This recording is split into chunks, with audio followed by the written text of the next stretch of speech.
रही है। यही कारण है कि बागेश्वर धाम के आसपास की जितनी भी जमीनें छतरपुर में हैं, उनकी कीमत आज मुंबई दिल्ली जैसे शहरों से भी महंगी हो गई है, क्योंकि वो जमीनें बाबा के धाम के नजदीक हैं। और यही वजह है कि धीरेन्द्र शास्त्री जी के ऊपर बहुत सारी सरकारी जमीनों पर कब्जे के आरोप भी लग रहे हैं और इस तरह के कई सारे विवाद आजकल सामने आ रहे हैं।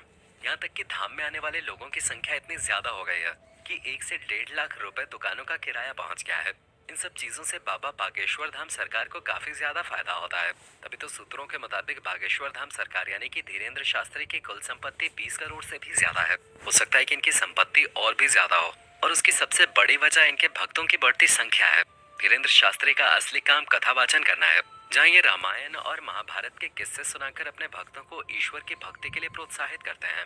और अपने इसी कथावाचन के लिए धीरेन्द्र शास्त्री देश के अलग अलग कोनों में, यहाँ तक कि विदेशों में जाकर कथा सुना चुके हैं और अपने शब्दों का जादू बिखेर चुके हैं। कहा जाता है कि जो कोई भी एक बार धीरेन्द्र शास्त्री की कथा सुन लेता है, वो बार बार इनके धाम पहुंच जाता है, क्योंकि इनकी बातों में झलकती भक्ति और ईश्वर के लिए प्यार लोगों को अपनी तरफ आकर्षित कर लेता है। पर अब जाहिर सी बात है कि जब इतनी ऊंचाइयों को कोई छूता है, तो उसे नीचा दिखाने वाले लोग भी सामने खड़े हो जाते हैं। और धीरेन्द्र शास्त्री तो इस वक्त फिल्मी हीरो से भी ज्यादा ट्रेंड कर रहे हैं। आए दिन कोई न कोई वीडियो यूट्यूब के ट्रेंडिंग पेज पे आ जाती है, तो कभी इनके वायरल वीडियोस देखकर लोग हैरत में पड़ जाते हैं। इसी वजह से धीरेन्द्र शास्त्री को सिक्योरिटी की भी खास जरूरत है, जो हर वक्त इनके आसपास मौजूद रहती है।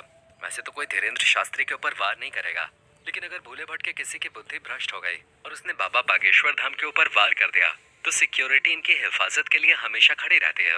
वैसे दोस्तों, बाबा बागेश्वर धाम का कार कलेक्शन भी बहुत शानदार है।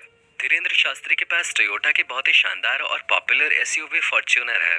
बाबा एसी से चलना पसंद करते हैं, लेकिन उसके अलावा भी उनके काफिले में कई सारी गाड़ियां शामिल हैं, जिसमें टाटा सफारी और इनोवा जैसी बेहतरीन गाड़ियां शामिल हैं। इतना ही नहीं, आज धीरेन्द्र शास्त्री इतना बड़ा नाम बन गए हैं कि उनकी सिक्योरिटी के लिए पुलिस की गाड़ियां भी हर समय तैनात रहती हैं। अब अगर हम बाबा धीरेन्द्र शास्त्री के घर की बात करें, तो बचपन में उनका घर काफी छोटा था और कच्चा बना था। उसी कच्चे मकान में इन्होंने अपना पूरा जीवन बिताया, लेकिन अब इनका मकान पूरी तरह से पक्का हो चुका है। पर अभी भी इनका घर महलों की तरह नहीं है। इन्होंने काफी आलीशान घर बनवा लिया हो, जिसने शाहरुख खान के मन्नत और मुकेश अंबानी के एंटेलिया को फील कर दिया हो। ऐसा नहीं है। अगर आप धीरेन्द्र शास्त्री का घर देखने जाएंगे, तो इन्होंने अपने गांव में ही एक साधारण सा 2 मंजिला मकान बनवाया है, जिसे देखकर ऐसा बिल्कुल भी नहीं लगता कि ये उसी शख्स का घर है जिसके दरबार में बड़े बड़े सेलिब्रिटीज नाच गाना करते हों। लोग इनकी एक झलक पाने के लिए बेताब रहते हैं और ये चाहें तो किसी के भी मन की बात समझ जाते हैं। इस तरह के ताकतवर लोग अक्सर बड़े और आलीशान घरों में रहना पसंद करते हैं, लेकिन धीरेन्द्र शास्त्री ऐसे बिल्कुल भी नहीं है। वो अपने परिवार के साथ इसी घर में रहते हैं, लेकिन दिन के आधे से ज्यादा समय धीरेन्द्र शास्त्री बागेश्वर धाम में कथा वाचन करने में बिता देते हैं। और महीने में कई बार तो इन्हें देश के अलग अलग हिस्सों में कथा वाचन करने के लिए जाना पड़ता है। यानी कि हमें और आपको इनका जीवन जितना आसान दिखता है, उतना है नहीं। धीरेन्द्र शास्त्री को भारत का नंबर 1 कथावाचक बनने के लिए बहुत मेहनत करनी पड़ेगा। लेकिन हाँ, ये बात भी सच है कि बाबा धीरेन्द्र शास्त्री जितने ही ज्यादा फेमस हैं, ये उतने ज्यादा विवादों से भी घिरे रहते हैं।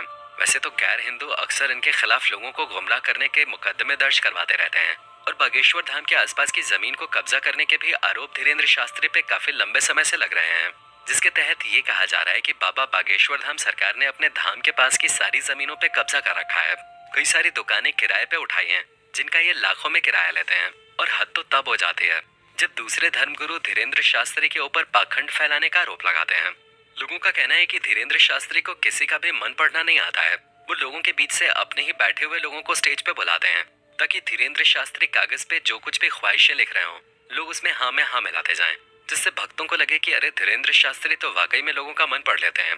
अब इस तरह के आरोपों के बारे में हम क्या ही बोलें, क्योंकि धीरेन्द्र शास्त्री कई बार मीडिया का पर्दाफाश कर चुके हैं, वो भी कई लोगों के सामने, क्योंकि वो भी सेम इसी तरह के विचार रखते थे कि धीरेन्द्र शास्त्री लोगों को बेवकूफ बना रहे हैं।